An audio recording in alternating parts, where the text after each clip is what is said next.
안녕하십니까. 혼란한 정치 시사 이슈를 술술 풀어보는 송옥군의 혼술 8월 25일 목요일 오후에 인사드립니다. 자, 최근 들어서 발표되는 윤석열 대통령 지지율 조사에서 바닥을 치고 지금 반등을 하고 있다는 그런 조사 결과가 속속 나오고 있습니다. 지난주 금요일 한국갤럽을 시작으로 해서 여러 가지 조사, RN서치나 리얼미터 조사에서도 다 반등을 했고, 특히 RN서치 리얼미터 조사에서는 30%대로 재진입했다, 이런 결과가 나왔는데, 오늘도 그런 유사한 조사 결과가 하나 발표가 됐습니다. NBS 전국 지표조사죠. 여론조사 업체 4군데에서 같이 조사를 실시하는데 격주마다 합니다. 자, 그런데 2주 만에 이 윤석열 대통령 국정수행 지지율이 이 30%대로 올랐었다, 이 결과가 나왔습니다. 사계 여론조사가 실시한 건데, 이 국정 운영을 잘하고 있다는 응답 32%입니다. 그래서 지지난주죠. 격주마다 하니까 그때보다 상당히 4%포인트를 올라서, 그때는 28%였는데 4%포인트를 올라서 30%대를 회복을 했다. 자, 이런 조사 결과가 또 나왔습니다. 자, 그런데 오늘 제가 여기서 이 전국 지표조사에서 뭐 지지율이 반등한 것도 그렇지만 좀 의미 있는, 민심을 읽을 수 있는 조사가 하나 있었습니다. 뭐냐면은 이 윤석열 대통령이 소위 윤핵관으로 불리는 측근, 이 윤핵관, 이것은 이준석 전 대표가 네이밍을 한 거죠. 그래서 친윤인데, 친윤 정치인, 윤핵관으로 불리는 측근과의 관계를 어떻게 해야 하느냐, 이 질문이 있었습니다. 여기에 대해서 무려 73%가 거리를 둬야 된다, 이렇게 이야기를 했습니다. 73%, 10명 중에 7명 이상이 윤핵관과 윤석열 대통령은 거리를 둬야 된다는 그 답변을 했고, 관계를 유지해야 한다, 이 답변은 14%포인트에 14%에 불과합니다.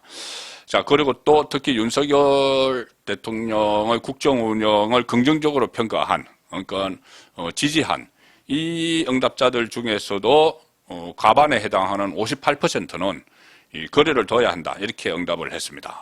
윤석열 대통령을 지지하는 사람들도 윤핵관과는 거리를 둬야 한다.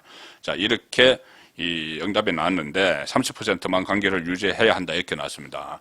자, 이것이 왜 의미가 있냐 하면은, 지금 제가 아침에도 조간딱풀에서도 전해드렸고 어제도 설명해 드린 대로 소위 말하는 윤핵관 쪽에서 친윤 정치인들이 뭐 장제원이든 권성동이든 이 친윤 여의도 정치인들이 추천을 했던 대통령실의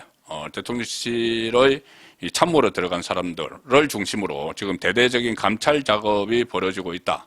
그리고 제가 찌라시 내용도 뭐 소개를 드렸는데, 자, 그것과 연결이 되기 때문에 이 민심의 73%가 윤핵관과 거리를 둬야 된다, 이것은 상당히 의미가 있습니다. 그래서 윤석열 대통령이 취임 100일 기자회견에서 대통령실부터 바꾸겠다, 이렇게 한 이후에 뭐 일부에서는 뭐 대대적인 인적 쇄신, 뭐 전원, 뭐 수석 전원 교체, 이런 이야기도 나왔지만은 실제로는 윤석열 대통령의 원칙대로 실용주의, 그래서 핀셋 인사를 하는 그런 모습인데, 자, 수석 비서관은 아직 뭐 계속 진행 중이죠. 어떻게 될지 모르지만은 일단 여의도 정치권에서 들어온 대통령실 참모를 중심으로 물갈이를 하는, 자, 그런 상황입니다. 이렇게 되면은 윤석열 대통령은 이미 이 사태, 이 지지율이 떨어지는데 결정적인 역할을 했던 이준석이나 또 윤핵관, 이 양쪽을 다 정리를 하는 수순으로 들어간 거죠.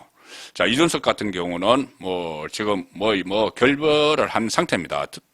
되돌릴 수 없는 이준석의 소동 때문에, 이준석이 부리는 소동 때문에 더 이상 되돌릴 수 없는 그런 관계로 갔고, 또 최근에 그런 보도까지 나왔죠. 저는 이 보도가 저는 사실로 저도 알고 있는데, 뭐냐면은 이 국민의힘 국회의원들과 만찬을 하면서 전당대회, 새 대표를 뽑는 전당대회가 무슨 내년이냐, 연내에 해야 된다는 취지의 말을 했다고 보도가 됐었죠.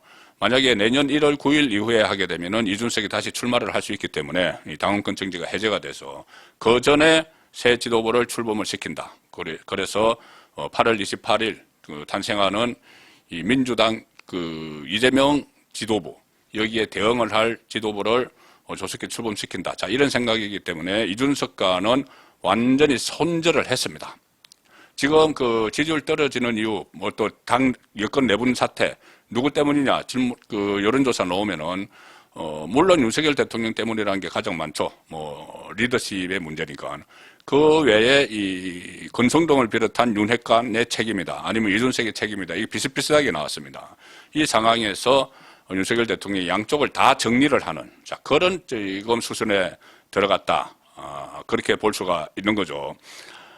특히 이준석이 네이밍을 한 윤핵관과도 거리를 두기를 하고 있는데, 지금 대통령실 뭐 사적 채용 프레임, 이 프레임이 만들어지는데도 실제로 윤핵관들의 이 인사 문제 개입 이런 것들이 있었죠. 권성동 같은 경우에 그때 뭐 7급 뭐 압력을 넣었는데 9급을 줬다. 뭐 9급 뭐 9급 가지고 뭘 그러느냐 이런 식으로 대응을 했고, 또 거기에 대해서 장제원이 맞받아치면서 뭐 언사가 거칠다 뭐 이런 식으로 해서 또 티격태격하는 그런 모습을 보였죠.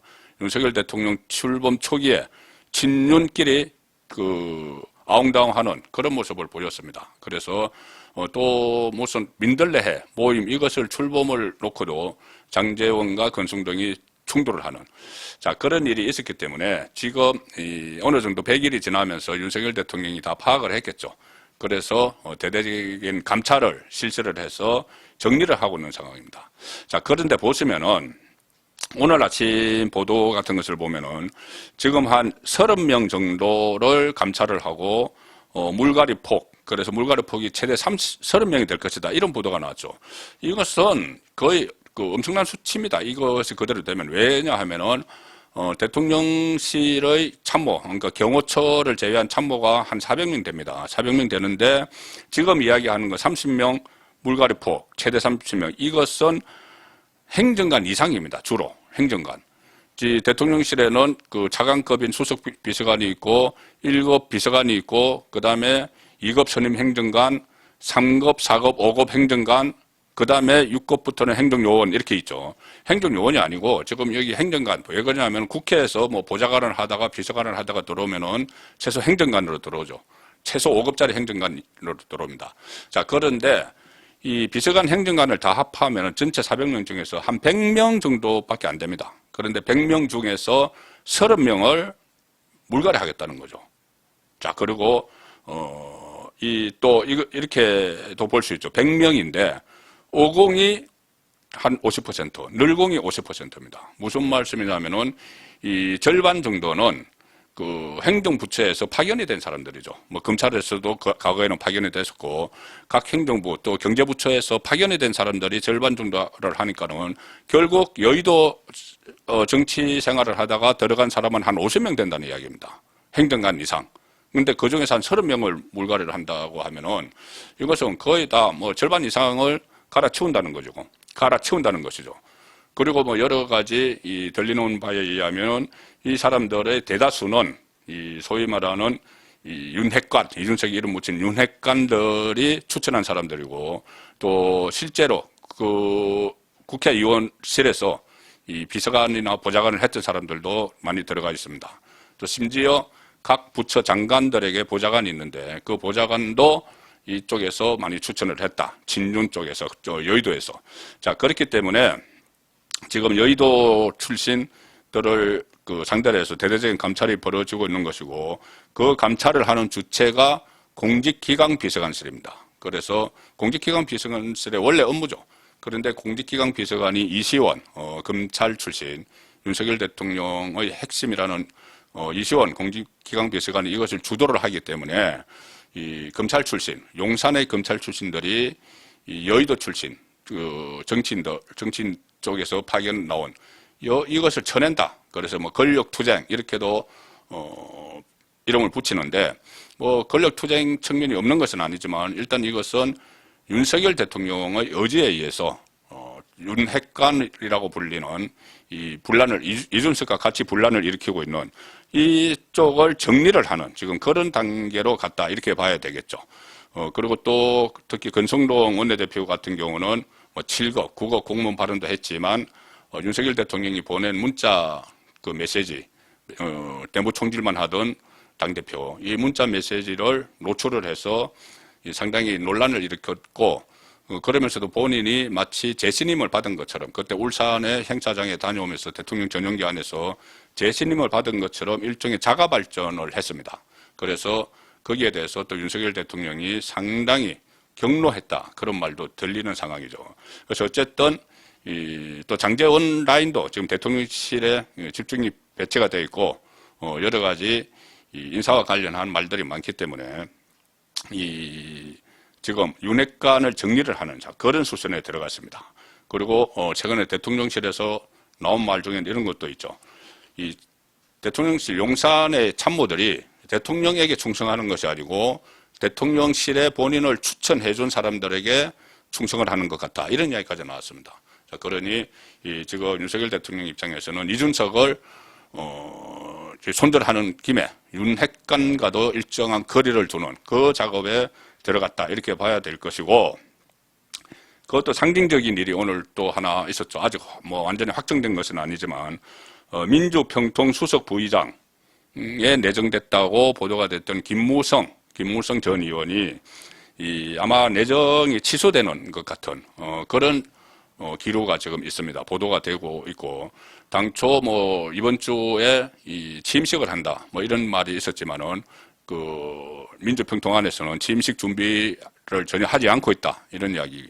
그래서 윤석열 대통령이 의장입니다. 민주평통. 그래서 윤석열 대통령이 이것을 김무성 카드를 접는 것 아니냐. 자, 이런 분석도 나오는데 왜 내정이 취소가 됐을까?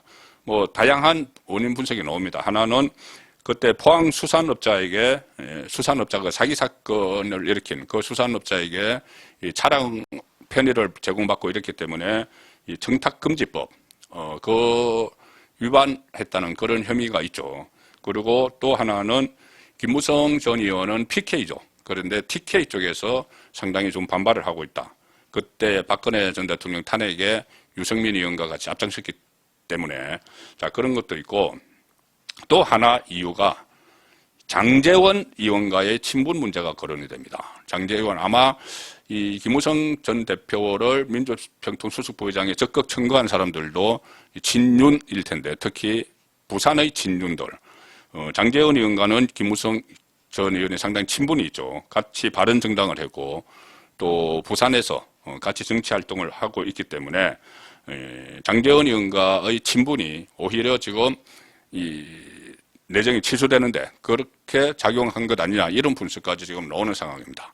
그래서 결국 윤석열 대통령은 이준석과 같이 윤핵관에 대해서도 완전 손절까지는 할 수가 없죠. 현역 국회의원들이고 여당 의원들이고 또 원내대표가 하는데, 그런데 어쨌든 그쪽에서 여의도에서 용산으로 막 파견한 사람들, 이 사람들에 대한 정리에 들어갔기 때문에 일단 일정한 거리두기를 시작했다. 자, 그렇게 볼 수가 있는 것이죠.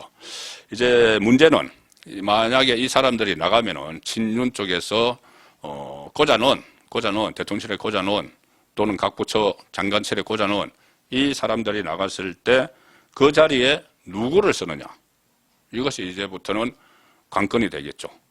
또 어떤 뭐 사적 인연에 의해서나 아니면 검찰 출신들을 또 대거 발탁을 하거나 그러면 또 다른 논란거리를 낳을 수가 있지만, 윤석열 대통령의 인사 원칙인 실용주의 그렇다면은 이것은 여의도 정치권보다는 관과 관계에서 이 행정부에서 아니면 더 많이 파견을 받거나 아니면 전문가들을 직접 발탁을 하는 그런 방향으로 가게 되면은 앞으로의 대통령실 운영이 좀 더 실용적으로 되지 않겠느냐 그런 생각을 해봅니다. 송국근의 혼술이었습니다.